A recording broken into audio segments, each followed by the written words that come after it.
Canada on the verge of qualifying for the World Cup. The Eagles are flying higher than ever. South America, not such a great weekend. And 2 women's tours to talk about. This is a podcast about rugby. Por la historia. 3 puntos para Brasil.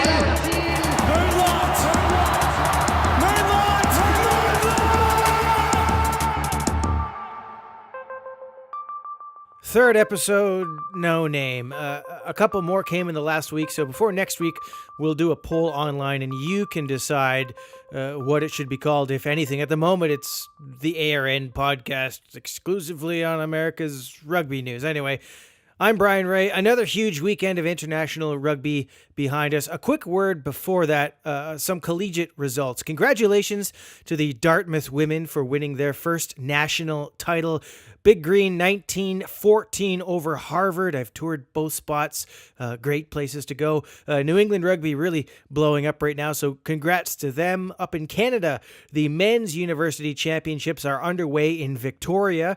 UBC and Queens today clinched their spots in the final. Very nice to see Queens in it this year after they skipped out last year. And refreshing to see a team not from British Columbia in the mix. Take that for what you will. You can find the stream link on the website, really looking to that final on Sunday. Round 2 of the World Cup repechage is done. First up, Hong Kong versus Kenya. The Dragons taking a gamble, pretty much changing their entire side, maybe taking the win for granted, not sure, but Kenya had them in real trouble in the first half, and then the cavalry was summoned pretty early to salvage that game. 42-17 the final. The bonus point win keeps Hong Kong alive. Here's Captain James Cunningham. It was a bit scary at the start there. The Kenyans came out real fast. They were playing some great rugby, but we did what we wanted to. We knew we had the fitness, so we just grinded it out, and then we finally got some points on the board towards the end of the game. We're really excited for the game. We know how strong they are, and we're just going to come out and do exactly what we did again today. Try and get a faster start than today. I thought we let ourselves down a little bit there, but then just know we've got the fitness to keep going through for 80 minutes. So, we'll bring it all next week, and hopefully we can get a result. One thing I've noticed with Hong Kong's comments that I've seen online are I'm not really convinced that they believe they can win. As pundits, we can say whatever we want, but the team really has to have the mindset that they can pull it off, even if the odds are stacked against them. So hopefully they show up and really give it a go. Obviously, I'm biased. I want Canada to win, but it would be good for the game and the competition if there was a real test for what is effectively a knockout final. Canada, as expected, a nerve-wracking win over Germany. 29-10 the final, but it was very much a contest until around the hour mark. Some big moments in that game. Mike Shepherd, in his first test start, the Toronto Arrows captain, a huge hit on German hooker Kurt Haupt that pretty much knocked him out of the game. He went off for an HIA on his knee. You can figure that one out. He came back on, but really had very little influence after that. And Haupt was one of Germany's key ball carriers in the Hong Kong match. Evan Olmsted, a couple big turnovers. The turning point for me was when Julius Nostat, the loosehead prop, had a complete brain meltdown and shoved Theo Sauter off the ball. So instead of getting an attacking line out, it's a penalty to Canada. Next thing you know, Germany's getting a warning, and it was all downhill from there. Really not sure what he was thinking. Here's Phil Mack's thoughts on the game. It was incredibly difficult. We knew they were going to come out strong, and we knew they were going to be a big physical side, so we really prepared for that, but you can't replace pressure, and going into that game was one of the most pressure-filled feelings I've ever had, and just so proud of the way the boys hung together and stuck it out. Really happy to get a game like that, and we still have one more. So again, just like last week, we got to reflect on this, carry on, and then hopefully get a trip to the World Cup. This team has been through so much. We've had a couple tough years, a lot of losses in a row, but the learnings that we've taken from each one of those has really prepared us for these situations. And you take a lot from when you lose, and again, I'm just so proud of this group. Had some composure, and we knew we needed to manage the game in a little bit of way, so to come through was awesome. For me, this was Canada's best performance of the year, and best really for a long time. And what was especially pleasing was to see forwards, the big men taking the ball on with real purpose and in defense, making offensive tackles. How many times have we seen in the past where the forwards just passively wait on the gain line and they're absorbing phase after phase, making tackles but going backwards? This time they were hitting in twos and winning the contact area. Really pleasing to see. Here's Kingsley Jones. Yeah, really pleased for the team today. Great performance. I felt it was tough at times. We knew it would be. Germany, a really strong side, big side, and it's a cup match, so 60-minute mark. There was no surprise that the score was close, but to come away with a bonus point win in such a big game, it shows massive maturity from our team, and really pleased with every individual. Moments of class from the players that we know, giving us the difference, but ultimately a fantastic 23-man effort. A couple of things to improve on. We left a few points out there, but we'll enjoy this evening. It's really important to enjoy the wins, but back to work tomorrow, and of course we got another big game next Friday, and we don't intend obviously to have any complacency, so good night tonight, and we look forward to Hong Kong next Friday. So last round of the repechage is ahead, kind of a winner take all sort of. The easiest way to explain this is Hong Kong now only has one route to victory. They must win by at least 8 points and score 4 tries to get the bonus point in the process, while holding Canada to less than 4 tries, so preventing them from getting the bonus point. Makes sense? Any other outcome and Canada are in. Obviously, the goal for them will be to win, period, to avoid any of the mathematics, but that's the gist of it. The USA 31-5 over Romania. Really good performance from the Eagles. We didn't really know how the Eagles would do without not only AJ McGinty, but Samu Manoa and Sean Davies, and, back-to-back wins now. Will McGee stepped in at number 10, had a good game.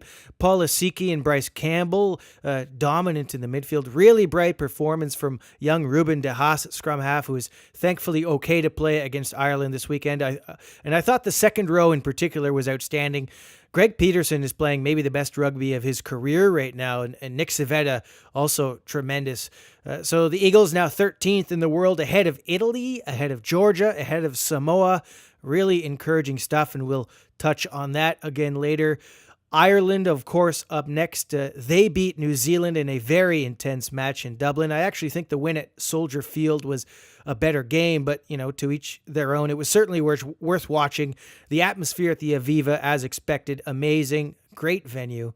We'll talk South America a little later on. A quick review of the scores. Uruguay smashed by Fiji 68-7. Ouch.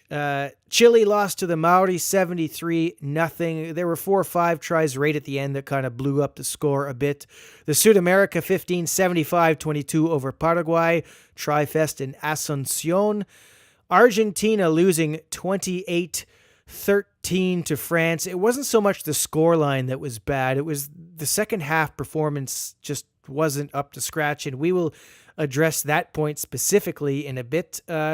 Scotland is up next for Argentina. The talking point for them is the selection of Finn Russell at inside center for the first time, with Adam Hastings at fly half. That could potentially be very exciting, or a bust. I guess we'll find out on Saturday. Here's Gregor Townsend talking about that decision. It's evolved more because of circumstances with other players. So Sam Johnson was in the squad, Matt Scott was in the squad, so there's 2 players that can play 12 that would have got opportunities. Peter Horn has ended up being involved in all 3 games. Alex Nambar now involved in his 3rd game. And we believe, given that that we have had injuries, and given that Finn and Adam have combined well in their games they've played, and also our focus for this week, we believe it's a good time to see how they go against Argentina. I'm always excited with any team that gets selected. I believe it'll be an exciting prospect for Adam to start for Scotland in his first game at BT Murrayfield, to have 2 strong communicators either side of him. So someone that plays regularly at 10 on his shoulder, someone who's played a lot of matches for Scotland and captained Scotland on a number of occasions inside him. I believe he'll be excited about getting that opportunity, but also he can share the decision making with those around him more. There are two women's tours we need to talk about. Canada is kind of halfway through theirs now. They lost to England 27-19 on Sunday, and that's not a bad score, actually, particularly since a year ago they were swept in a 3-game series against England with the closest score, 49-12. I thought Canada played the better rugby. England just too strong up front, especially their driving maul. Here's head coach Sandro Fiorino. We started a bit slow, but once we got some momentum going and at the end of the first half, game came together. I think we got some of the younger players in tonight. We got their first caps, and we'll get the chance to look at the video and get them ready for the next battle. We got one game out of the way. A lot of evidence out there. We'll have a look at the video and build some momentum moving towards Wales. It's outstanding to have 7 new players come in and do their part. Very unselfish performance by many of them, but they stuck to the game plan and executed well. And they played a reserve side against England Academy on Wednesday and won 35-14. Next up, Wales on Saturday. That one will be live streamed on the Welsh Rugby Facebook page. The Women's Eagles ended their 4-match tour on a winning note, 19-10 over Ireland in Dublin on Sunday. A good performance overall. Here's head coach Rob Kane. I'm just really happy for the players. They've worked so hard. It's been a great 20 days together and proofs in the pudding, as they say, and they've delivered a great performance, which has resulted in our first test win together. Yeah, really excited. We've got a lot of work to do, but it's nice to finish with a bang, and it's great to see all the players' hard work get rewarded. And we do a review after the tour. We sit down and just keep helping them, trying to be the best version of themselves. We could expand on that for a bit, but it's probably better if we talk to someone who actually knows what they're talking about. Joining us now from sunny San Diego is team captain Tait Zackary. Hi, Tait. Thanks for joining us. I appreciate you're just back from your tour, probably pretty exhausted. Before we get going, I just want to commend you on the masterful live tweeting of that midweek game. Do you have a greater appreciation for the team's communication staff now doing that? I know Alina was over there traveling with the team. Alina, more power to her. She does an amazing job. I was so stressed during that entire game trying to tweet and keep up and make sure everything was spelled correctly. But by the time I did that, 4 plays later had happened. So I was back tweeting things, and it was cold out too, but I didn't even need to wear gloves because my hands were just moving so fast. It didn't get cold. It made my heart race most of the time. So yes, more power to people who live tweet games. It's not a lifestyle for me. Apparently you have a degree in communications. Is that right? Are you perhaps eyeing a career in the media once your playing days are done? Yes, I studied mass communications. I was actually more on the design side of things, so stuff that's slower paced. But actually, I'm looking into potentially trying to help with maybe some, maybe broadcasting on MLR and things like that, which would be cool. And I don't know, I think it'd be an interesting field and a great way to stay in the rugby side of things without doing any more of the bashing and smashing. So I think it's very much an option. It's a good idea. Certainly you have Pete Steinberg in your corner. So you were part of the World Cup team. Canada got right back into it, toured England last November. But these were the first games for the Eagles in about 14 months. Now, you always expect a bit of a break following the World Cup, but do you think that was maybe a little too long? I think you could definitely argue that it was too long. It would have been nice, I think, to get together more. But on the flip side, we did have a coaching change. It allowed Rob to come in and kind of get his bearings. They put a lot of focus in the age grade programs this summer. And I think ultimately, as much as the senior side I know would have liked to get together sooner, it was a good opportunity to really focus on building up instead of basically starting at the top and then focusing on age grade after. So they had the summer tours with the U20s, the Collegiate All-Americans, and they took them to Nova Scotia and stuff. So I think it was a good opportunity to build those girls up, and that allowed us to also bring them then on the senior tour, and hence the reason we had, I think all in all, we ended up with 18 caps total, and they performed excellent. And it's a good move, I think, because we need to build the program. We've had some girls retire since World Cup, and if we're going to be competitive, And then ultimately we need to get those girls more playing time. So I think all in all, like, it's worked out. I think you could argue both ways. It was too long, but we did also have a really successful WPL season. We had, I think, 17 girls come from nationals straight to Chicago.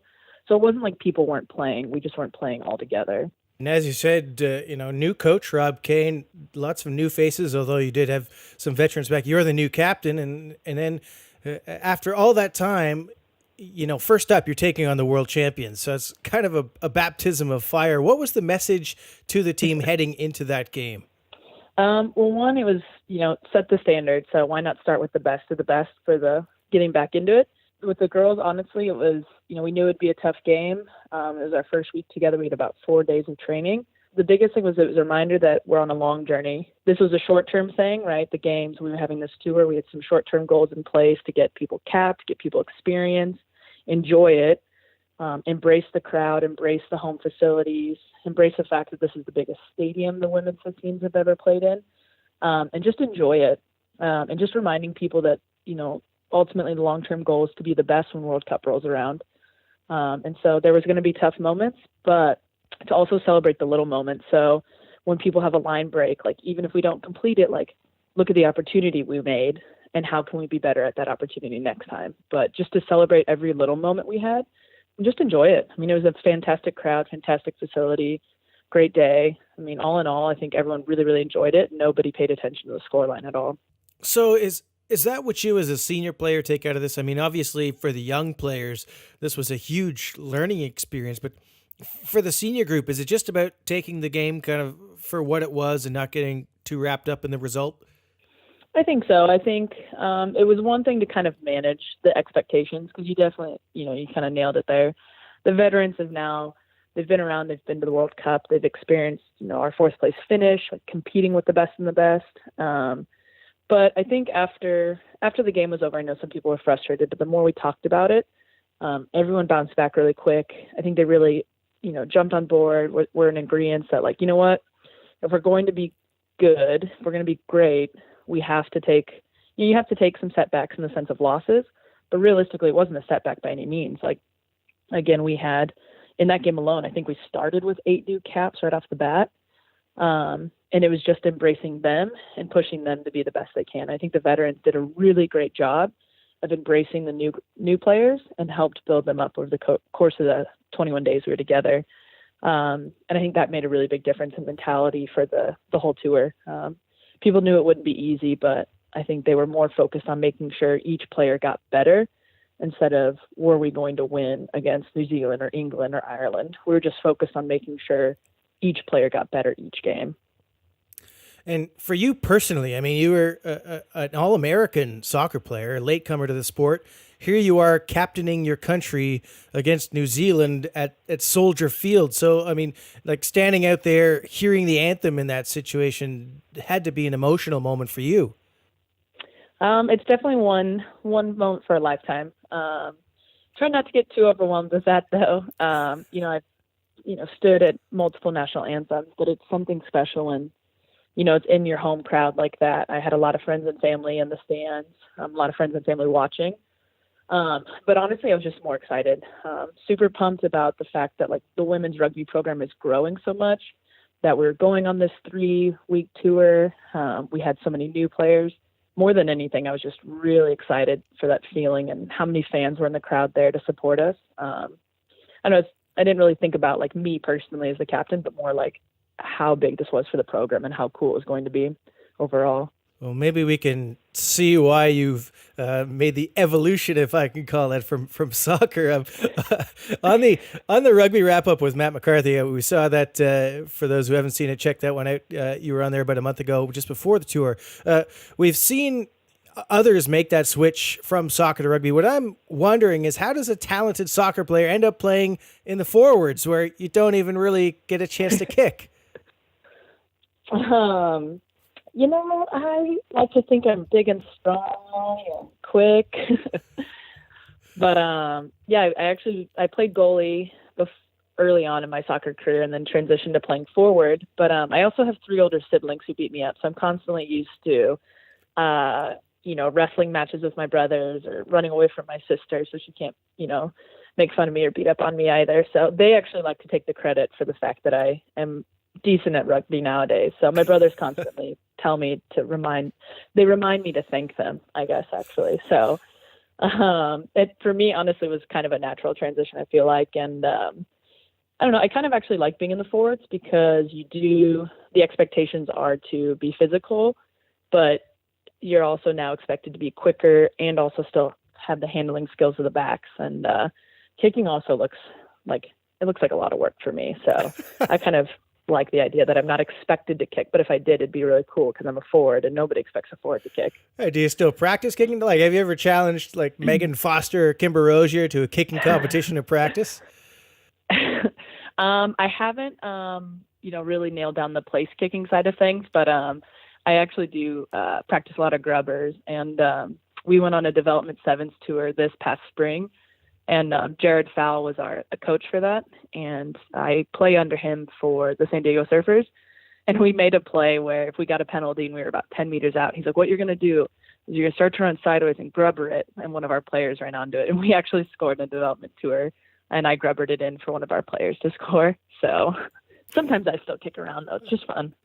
A secret weapon, as it were. Okay, we'll go back to the tour now. So second stop, Allianz Park, the home of Saracens in London, another good venue there. It's, again, barely a step down. It's from the world champions to the World Cup finalists in England. Did your pregame expectations change any from the first match to the second? No, not particularly. In the long term, again, the whole theme of the tour was, this is the beginning of a journey.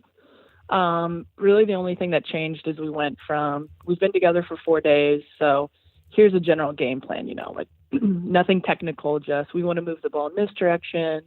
On defense, we just want to launch together, kept it very simple, like kind of a bare bones of a game plan. And then going into England, we started, okay, now what I want to see is more of like this kind of play, or we want centers to hit more of these lines. But it was still very like, see how each player plays, let them play how they play. I think one thing Rob really wants to see is personality in each position. So you don't want to take a player like Gabby Cantorna and be like, this is what I want a number 10 to do, and this is how you're going to play. But rather, here's the roles of a number 10. How can you use your strengths to play that way? And so that was kind of moving to England. The only thing we changed was like, here's some more guidelines, but I want to see how you guys play within those. And then the overall theme, like I said, was just enjoy it. There'll be errors, but celebrate the good moments and bounce back from the bad moments. Right, and speaking of bad moments, you had to know this was coming. Megan Rahm sent off early for, your reaction kind of said it all really in the match. Were you concerned when they started going to the TMO? To be honest, the ref walked up to me and she goes, we had actually gotten, I think, a penalty or scrum or something, and she's like, oh, but hold on, I have to look at something for foul play. And I was like, oh, okay, I wonder what happened, like assuming it was in our benefit because we had the ball. And I was like, what foul play are you talking about? So she goes to the TMO and I turn around and then I see it's when Megan's carrying the ball. And I was like, wait a second. It's like, this isn't for us. This is going to be against us. And I was like, what is happening? So then the ref walked over, she called us over, and again, I'm still not expecting anything. I'm like, okay, I could see where this looks bad. Maybe it's like a yellow card. Maybe it's a warning. Like, I don't know. And then the red card came out and, you nailed it. My face right there on the camera. I was very, very surprised. But, I talked to the ref and she explained, technically by law, if we're going to enforce it, then, technically speaking, then yes, by law, forearm to the throat, et cetera, like around the head, I guess. Like, if you take it word by word, then yes, it is unfortunately a red card. And Megan took it like a champ. She walked off the field. She was great all tour. She was super supportive. I think mentally it was tough, but she honestly took it very well considering. Well, personally, I think she was very hard done by, and I think some of the rugby that we've seen, since then and during this November international series, a lot of people would question some of these decisions. But this is a real test of your captaincy early. Red card that early in the game can be pretty devastating, especially for an inexperienced team. But you guys actually came out all right in the end. What did you say in that moment to kind of keep everyone's head in the game? After I talked to the ref, I turned back and went to the girls, and again, kind of everyone had the same expression with the jaw dropped. And I just told them, I said, look, unfortunately that happens. We go to 14 and that's okay. But now everyone, you have to play for Megan. We have to, yes, we're a player down, but now we need to play for Megan. We need to lift her up and play as if she was on this field. And everyone really embraced that. Everyone stepped up, and played beyond their role. And I mean, it doesn't take much. You just have to recognize, like, nothing changes. The game plan's still the same. We still execute the same. Maybe just be more aware on kicks because we're going to be short at back now. But at the end of the day, there's nothing different. So I think that was just the biggest message, is the team mentality and to play for Megan now. And then, it wasn't just 14. You got sent to the bin. There was a penalty try. The team's now down to 13 for 10 minutes. England scores a couple tries. That had to be frustrating, obviously, watching it. But then there's a period in the second half where instead of maybe the rails falling off like we might have seen, in other teams, you actually held England scoreless for a good, I think it was about 25 minutes, and then Janine Duncan scores for you. So was that the main positive in the post-game analysis, looking at that period and saying, hey, we were in this even though we were shorthanded for most of the game? Yeah, definitely. So I took my little 10-minute break there for a while, and I think the girls, they actually did really well with only 13. It's tough now when you have two players down to cover all the space. And England's a very good technical team, and they exploited a few things, but overall the girls, I think they embraced the challenge and they did well. But yeah, in the second half, when I came back on, it's one of those, like, all right, now's the time. Like, we're still down 14, but we don't need 15 people. If we can do the little things right, we'll score a try. We'll play really good defense. And the team, they played out of their minds. We had awesome defense. We had a lot better tackles. Everyone was doing their roles on defense, getting into position, launching together. If you do those little things right, you could play with 13, 12, 10 people against one of the best teams as long as you work together. And I think we really found that groove there in the second half. And yeah, absolutely. It looked amazing.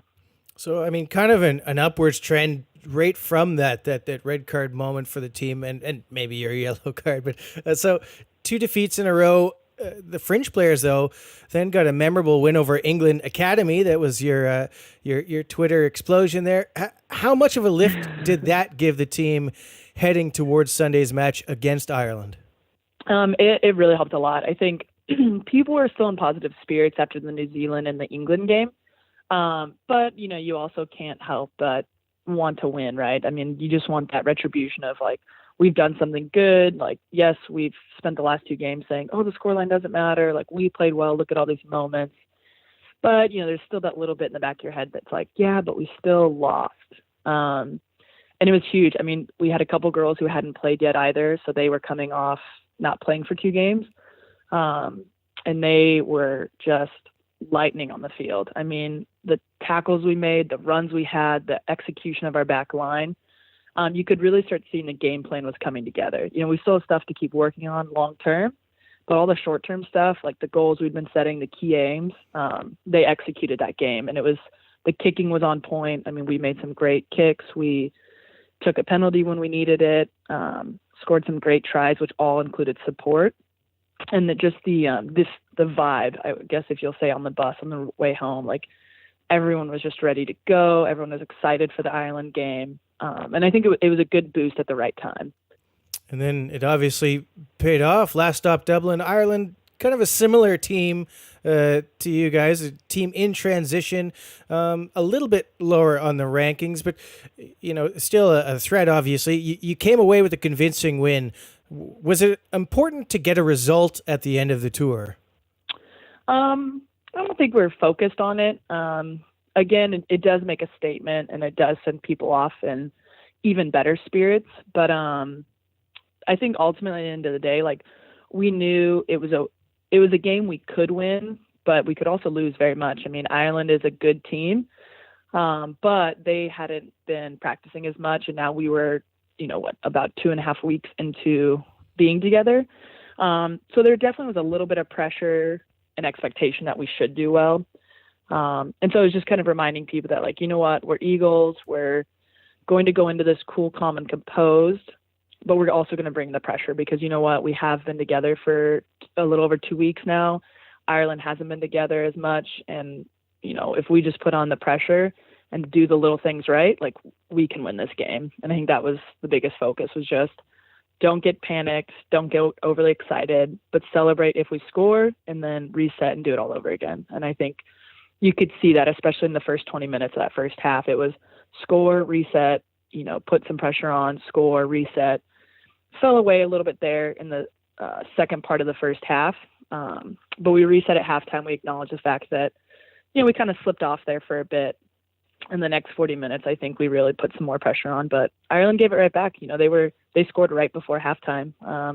So they kind of went in technically with the upper hand into halftime. So that's always something you never know how a team's going to come back come second half. The second half almost went the same. You held on, you had that lead. They scored right at the end, kind of, you know, make the scoreline look a bit better. But overall, it was a strong performance. And looking at that, you know, the first match to the last, as you say, things were all coming together. You know, you'd been training together and living together. To have it all culminate in a result, you know, not only for yourself, but also for Rob and his first big tour with the team, getting that first test win as a group, that had to feel great ending on such a positive note. Yeah, definitely. I think everyone from the new players to the veteran players, everyone felt really, really good after that game. And I think the whole culmination of the tour, you know, we didn't have any issues. Everyone, the vibe overall was very positive, for people being away from home, dealing with, you know, their own personal stress of work and stuff. Like by the end of that tournament, I mean, everyone was, I mean, we had karaoke on the bus on the way back to the hotel that night. And the vibe was really good. And I think going to the airport the next day when we got to Newark and everyone was going their separate ways, there was a lot of sad people. And I think that's a good thing though, because everyone really, really enjoyed the tournament. Everyone enjoyed each other. They enjoyed the fact that it was stressful, but also successful. And I think they're very, very excited for what's in store for the next year.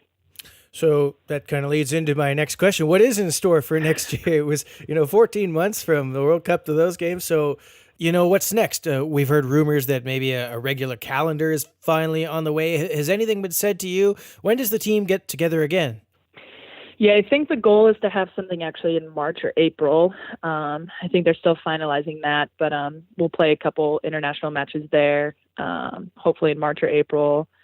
And then in July, ideally it'll be the Super Series again. So we're looking at hopefully getting like New Zealand and England and a couple other teams. And that should, if all goes well, it'll be here in the States actually. And then November is still very much in the works, but they're the women's side of international rugby is trying to operate the same as the men's.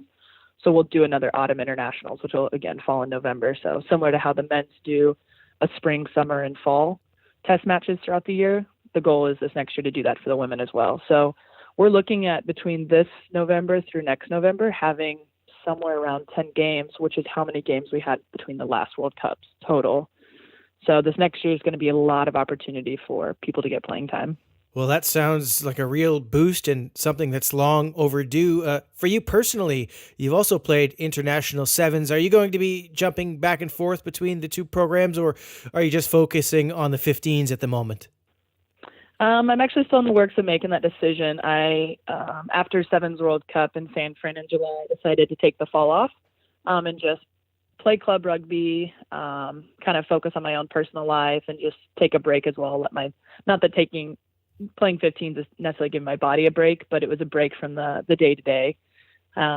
So still deciding what I'm going to do come January and, you know, sit down and talk with Chris Brown and stuff, but they're doing great. They look like they're doing amazing. They're getting ready to head off to Dubai, so I can't wait to watch that actually. Couple quick questions before I let you go. Last week it was announced that New Zealand will be hosting the 2021 World Cup. You're still, you know, just about on the right side of 30. The Olympics are obviously there too, but is the World Cup the big goal for you now? Do you think you're going to push on till then?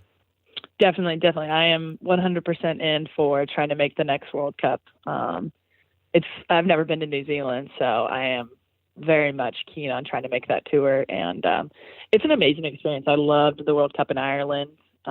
Between the staff, the players, the event, it was super memorable, and it's something I would love to do again. And I hear you're a bit of a coffee aficionado. How did the Java across the pond compare to back home? You can tell they usually like espresso more than large cups of coffee. So we had a very wide array of extremely strong coffee to brown water. But if I've learned anything from my tours on Sevens, you bring your own coffee contraption and your own coffee just in case you don't find yourself in a hotel with good coffee. So we had our own coffee club a couple days throughout each week in my room. So you are wise beyond your years. Well, thanks again for giving us your time, Kate. Much appreciated. And we look forward to following your progress, whether that's on the 7 stage or the 15s, wherever it is. Absolutely. Thanks for giving me a shout. Enjoy the holidays. Tait Zackary, captain of the Women's Eagles, and I might add a very well-spoken ambassador for American rugby. I agree with Mr. Steinberg. A role in the rugby media looks to be in Kate's future. You can find her on Twitter at KateZack28, or if Instagram is more your thing, Kate_Zack will do the trick. Shifting gears now, we've got just enough time to talk some South American rugby and maybe touch on the North American results at the end. To do so, we will now call upon our very own Paul Tait. All right, Paul, good weekend for North America. Not so good, it has to be said, for South America. Let's start with Argentina. 28-13, they lose to France. And for the second week in a row, they're in the match until about halftime, then did next to nothing in the last half hour. We saw the same thing, of course, that huge collapse in the last match of the Rugby Championship against Australia. Is this a mental issue? What's going on here? I would think so, yeah. I mean, I saw Sergio Stewart from Ole saying this was the weakest performance of Ledesma's era in charge.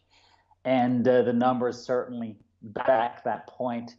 And I certainly agree with it based on the match itself. The players looked tired. They looked mentally beaten. They were poor at the breakdown. That's where France won. France were just all over them in the second half there. The Pumas were poor in the midfield defense, but absolutely ripped apart. The scrum was what else can you say? It was appalling. It was a 42% winning rate of their own scrums in the first half. There was a 72% success rate tackling, so 28% failure. Ledesma said himself, it's just absolutely unacceptable at this level. So, yeah, they were absolutely dreadful. For their own standards, they admit it themselves. Training was now pushed back 1 day for the Scotland match. They arrived in Edinburgh later, problems with flights and just getting over how bad they were against France, I think. So usually Argentina have Wednesday as their day off. But this week they made Monday to be their day off. And this was also related to the tragedy with Marcos Crema losing his girlfriend, Sofia. She was just 23, and she's died from leukemia. It's just absolutely shocking. I mean, the guy's 21 years old, and this happens. So absolutely dreadful. I mean, that's only going to lift the players. But, I mean, they had to just literally relate this to also what was going on with their own performances to just stop. Let's take a day off on Monday. And hopefully they can turn it into a much better performance against Scotland. The center combination of Geronimo de la Fuente and Matias Orlando, individually they're good players, but as a unit, they just don't seem to be able to create anything offensively. They've got Batista Escura and Matias Morona, who are quicker and better in offense, but both a bit smaller physically. How can Argentina get some bite back in the midfield? Good question. Exactly. I'm not sure what they can do. Realistically, they don't really have any other options unless they're going to move a player from fly half, for instance, like they've done in the past. But from the current roster that they have, I don't see that as a possibility. I think Orlando had the worst match defensively of his career in Pumas colors anyway against France. De La Fuente was okay.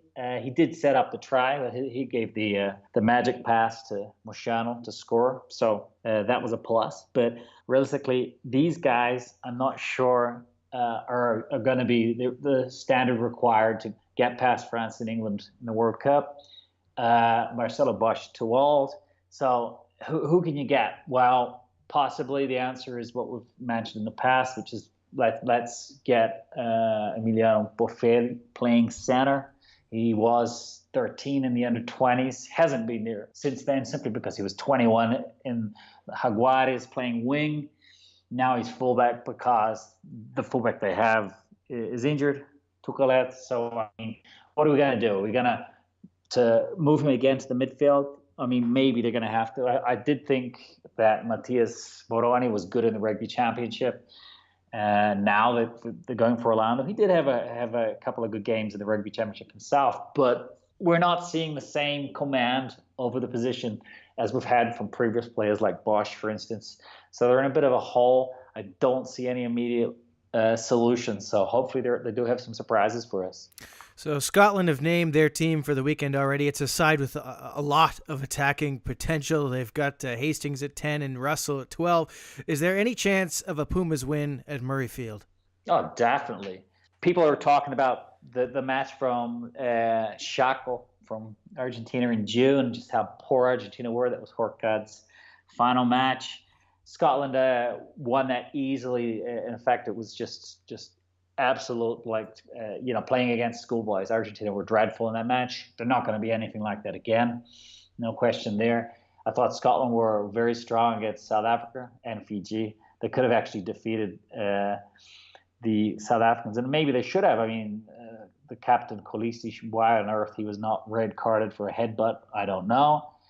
I did notice that I thought the distribution from Greg Laidlaw was a bit slow. I think he can be targeted. I think if Argentina latch onto that, Matera could give him, a hard afternoon. The traditional Scottish power of the pack, I don't really see it there. I think the backs, like you mentioned, is more of a standout area nowadays.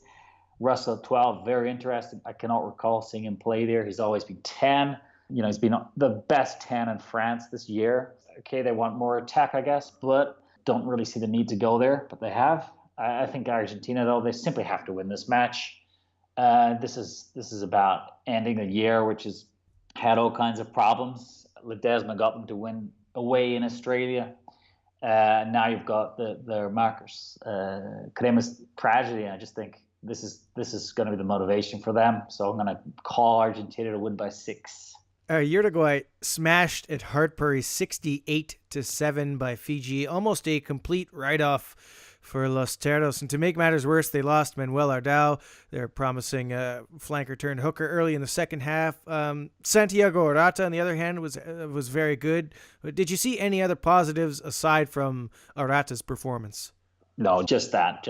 And it was expected, a big defeat. There's no hiding that fact. Fiji are on another level. Fiji, for me, are tier 1. If we're going to have tier categories, Fiji are tier 1. They are the level of the Maori All Blacks, who people say are tier 1. So for me, they're definitely, together with Japan, I see them being as much closer to Argentina or Scotland or level or France level than I do to being Uruguay level, Fiji. So I would call them definitely tier 1. Looking at how the backs were just placed up was just really noteworthy. The Fijian backs, just huge men. From 10 to 15, they are far larger than Uruguay's players. I mean, for instance, Leandro Leveas, I mean, he's not a small winger, but against Fiji, he was a small winger. The frame is just entirely different. And so without having guys like this and then having captain Juan Manuel Gavanata, he's a small flanker, and he really looked just more smaller than ever, didn't he, against the Fijians? Unfortunately, the decision to move Manuel Ardao the hooker, I mean, that might need to be re-examined. I'm not sure if that was really a success. There's a question being raised by Ignacio Chans. Is there a curse of the Uruguayan hooker? Is it? I mean, wow, Ardao is injured. He follows Herman Kessler, as you mentioned, who's out with a sprained knee. He won't be playing against Romania. So they are looking to see if Facundo Gatas will be back. If so, he's going to start against Romania. I'm sure he's going to be okay because no one else has been called. But yeah, this is going to be a really, really big game against Romania. They were not so flashy against the United States. The scrum, for instance, was a real point of note. So I think Uruguay can recover. I'm going to call them to rebound and win a tight game by 3 points. And Agustin Ormachia also called up to the squad. Interesting to see him join another option at scrum half. So, yeah, no word on a front row replacement yet, so it looks like Gatas will be there, and Guillermo Pujadas, who filled in at hooker, will be the backup. Some good news off the field. 3 players signing Major League Rugby deals. Diego Magno and Alejandro Nieto off to the Houston SaberCats, and Rodrigo Silva is going to Austin Elite. So that's now 8 going for sure, and probably still a couple more Uruguay players to join up. Good news for the World Cup. Is this going to maybe hurt their ARC chances, though, with so many guys suddenly playing abroad? I would suggest it will, but that's a problem that they need now. They've been overly protective by using Uruguay 15 for many matches. So it's time now. Bite the bullet. Uruguay are in the World Cup. Stop worrying so much about your ranking. You've got to get these players. You need to have 30 players for the World Cup, and not just a starting 15 and some reserves. You're going to have 30 players. It's going to be so hard for the Uruguayans to play those 2 opening matches. We're going to talk about this repeatedly, but just having to play Fiji and Georgia, which are the lowest ranked teams that Uruguay will go up against, and having them just 3 days apart, the minimum allowed by World Rugby is the first 2 matches. That's just a titanic assignment. Then after that, you're going to have Australia and Wales. I mean, either of those sides all going their way, they can get to the final and win the tournament. They've got it in them. So there's no more time for excuses or mucking around here. They're going to be missing players for the America's Rugby Championship, but let's use it to their advantage. It's going to have to realistically be tackled head on, because Uruguay will need to have players playing in any position, across the field, called up to get even a start against Australia. That's just how tough it's going to be in the World Cup. Back in South America, Chile lost 73-0 to the Maori All Blacks. No surprise really there. The good news, Apoquindo was sold out, full house, 15,000-ish in attendance. One of the Chilean fans on the website was commenting that this match was, in his opinion, a waste of time because it wasn't competitive. But I don't really see how it's any different to some of the ARC matches. They lost 64-0 to the Eagles in 2016. It was like 57-9 in 2017. This year in February, they lost to Uruguay 67-15. So, I don't really see a big difference there. And I get that it's disheartening to get beaten up all the time, but surely you have to accept these opportunities to play top sides when they're presented. Oh, absolutely. Look, the Maori All Blacks were far too good. We knew they would be far too good. Let's not kid ourselves here. This is amateurs playing against professionals. They cannot win in these situations. We need to get some perspective on this. So how about let's go back to Rugby World Cup 2003, Australia versus Namibia. So that was Namibia's second World Cup, not their first, their second. They lost 143-0 against Australia. 143. That's a lot more than Chile against the Maori All Blacks. What about Rugby World Cup 2011? So now we're talking about Namibia's 4th World Cup. Well, they lost by over 80 points against both South Africa and Wales. Canada back in 99, they put 70 points on Namibia. What is the point in all of this? Well, obviously, if you look at what happened in the last World Cup in 2015, Namibia against New Zealand, for instance, well, New Zealand won by a lower score than South Africa and Wales did 4 years earlier, and far, far less than the 2003 tournament. So with a little bit of investment and improvement, it's pretty clear what this represents for Chile. And Chile can reflect on the match with this in mind and say, hey, we need a path to professionalism. And we actually have it. It's the Liga Sul-Americana. That's it. We've got to get our best players playing for us when we have test matches. I mean, scheduling a match against the Maori All Blacks, one problem with that is it's not a test match. So therefore, getting a French club to release, Pablo Huete, for instance, that's a bit problematic because it's not a real fixture in that regard. But look, the big picture, Chile lost by a big score. They did concede a lot of points at the end. It was more competitive than the final score does suggest. I mean, 4 tries in the final 6 minutes is crazy, and that's what Chile conceded. So let's be a bit patient with this, and let's reflect on the fixture. Look, it was full, and get some perspective. Sudamerica 15, 75-22 over Paraguay. A few Colombians rather, getting chances to play alongside some Argentinian players in that game. We saw Jean-Arly Urrutia, the lightning-quick Colombian winger, scoring a couple tries in that one. Good game for Domingo Miotti. Picked up 10 conversions, pretty much controlled the game for the Sudamerica side. Are you in favor of seeing more of these kinds of fixtures in the future? Absolutely. It's a very good fixture for Paraguay. I was very happy to see this happen. I think that having more players exposed to this is good for everybody involved. It's a win-win situation. Paraguay themselves, well, they were cleanly beaten, but they scored 4 tries. And they had a very good turnout. This is really interesting because Paraguay does deliver in getting home crowds. For instance, Brazil, they got 34,500 against the Maori All Blacks. I mean, that's huge, but they got under 1,000 against Colombia earlier this year. So that's extremely inconsistent. Paraguay, they are consistent compared to that. I mean, they're always getting a few thousand along to their matches. Their club final had a great crowd too. So I think it's a good idea that Paraguay are looking to join the Liga Sudamericana. They're going to get tremendous benefits in terms of superior player base from this, better test side from this. And there's a path there for them moving forward. So it's tremendous. Moving towards the happier notes of the weekend, which is pretty much all North American-based. USA completely thumping Romania 31-5. You know, you can say not a full-strength Oaks side, but at the same time, it's not a full-strength Eagles side either. Pretty much all positives for USA in this one. It looked like they controlled Romania in the set piece in this match, which was an interesting sight for me to see compared to what we've seen in the past. Absolutely. And they're 13th in the world now. I mean, and with good reason. They've won all their cap matches this year. And they've done this, like you say, they've been Eagles missing through injury or club commitments, whatever be the case. But the Eagles are winning. And they have a player base very, very unlike that of the past.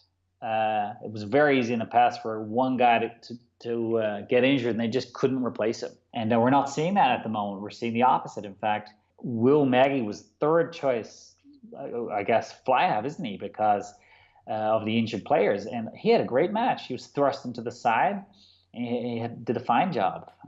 Bryce Campbell was a great performer. I thought Nick Savita, another. Cam Dolan playing number 8, but he was an outstanding jumper in the lineouts. That's fantastic. I mean, of course, they're going to play against the Irish this coming weekend, world number 2. There's even a debate now whether they're the world number 1. So it's going to be, very, very hard for the Eagles to be competitive in this match. But, I mean, that's a minor detail. This is a fixture which is badly needed.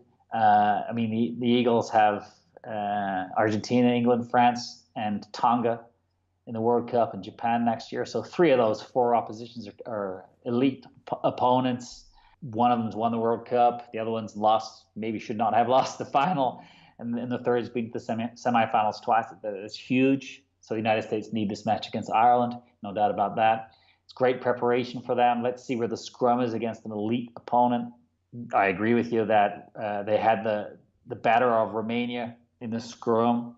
And this was just unthinkable in the recent past. I remember World Cup 2011, Todd Clever making the choice, which rarely happens, of scrum or line out. He chose line out from referee option. So it's like now that's not happening because they're just vastly better. So this weekend, Ireland, obviously, they've beaten New Zealand, an amazing match from this past weekend. USA coming in, they've won 9 straight test matches. I think most people are probably thinking this is the end of that streak, but still a terrific year. So Canada they get their win over Germany, the big win. I mean, it was pretty nervous going for the first hour, and then they just kind of broke through finally. They had a huge amount of possession and territory, 65% possession, 75% territory in the first half, but still Germany managed to stay in, but Canada overcame them in the end. They got the win they needed, and now really just inches short from officially qualifying as the last team in the World Cup. Obviously, this is a massive relief for Canadian rugby fans and the coaching staff, everybody. Is there any possible way they can let this slip up against Hong Kong this coming weekend? Absolutely not. No, the job is almost done. Obviously, people don't want to come out and say it, but yeah, Canada will be at Rugby World Cup 2019. They need to see off Hong Kong. Well, actually, I mean, they can lose it to qualify. However, let's be genuine. I mean, Canada, they must win the game for morale and for other reasons. I'm a bit puzzled, I must say, about the fly half selection. I mean, let me hear your view on this. Is this a long-term plan, or is, let's say, Shane O'Leary or maybe Nate Hirayama going to be 10 at the World Cup? I really can't see Hirayama coming back in. He's just pretty much made it clear that he's a sevens guy, and I don't necessarily disagree with that.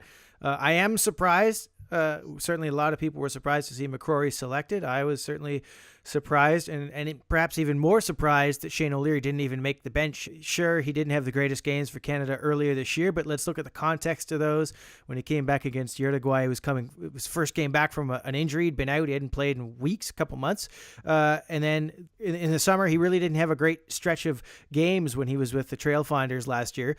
So this year, he's played in every game for Nottingham. He's the leading point scorer in the championship, the English second division. I just don't see how we can have a player of that caliber not even make the 23, and especially when we've got two centers on the bench. That just seems strange to me. So I think that is maybe the most interesting position to me moving forward. But I agree, it's a strange one. I think it's a big relief that the World Cup is finally it's within touching distance now. It looks like Canada will continue their streak of having played at every World Cup. Do you think they can get a win there? It looks, Namibia a realistic win at the World Cup? Absolutely. I think the great news for Canada is what lies ahead, because Italy are not in good shape. So, I mean, they're in need of a miraculous turnaround to give either South Africa or New Zealand a genuine contest at the World Cup. I think Canada can target the Italians. And like you mentioned, Namibia, definitely. That's a game in which Canada will win, not might. They will win that. Namibia, they weren't at full strength, but they've fallen to Russia and Spain this month.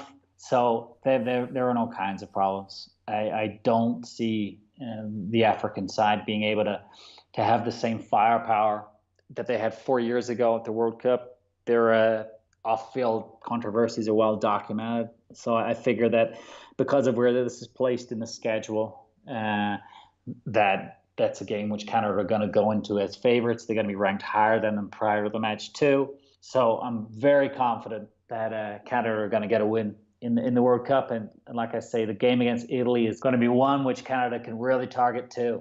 And before we tie things up, just one last quick mention. Brazil is going to play a couple games in Argentina, Tucumán on Friday, and then at Salta early next week. Good opportunity kind of to test their fringe players. They're resting the Duque brothers, Vieira and Delacqua, the big second rows, have gone back to Europe. This has got to be an important couple games for Brazil heading into the ARC. Definitely. This is ARC preparation. Brazil know that results are what please the powers that be, the sponsors and so forth. And Brazil are no longer there to be considered by anybody as just to make it a Six Nations tournament. No, they're there because they deserve to be there. And so this is a great opportunity for players to push for places, for new combinations to be assessed, and it's very exciting for them. Certainly looking forward to seeing these results after they're riding that high of the Maori visit. I think we've covered a lot today, so we'll call it there, and we'll connect again next week. We will, with Canada confirmed for the World Cup. I like your attitude, sir. Paul Tait of America's Rugby News. You can find him on Twitter at Argentina_2027. You can find me at Rays Rugby, RAYS Rugby. Just one more thing to add. Shout outs and congratulations to Belize, who are playing their first ever international rugby match on Sunday. They'll be playing some sevens against Guatemala as part of their national club finals. The team's nickname is the Macaws, not as in Richie, as in the bird. So good luck, fellas. Great to see another country in the Americas striving for bigger things. That's it from me. Give us a follow on iTunes or Acast or SoundCloud or YouTube or Spotify, whatever your favorite is. Last call for name suggestions. I'm Brian Ray, signing off. Enjoy your rugby weekend.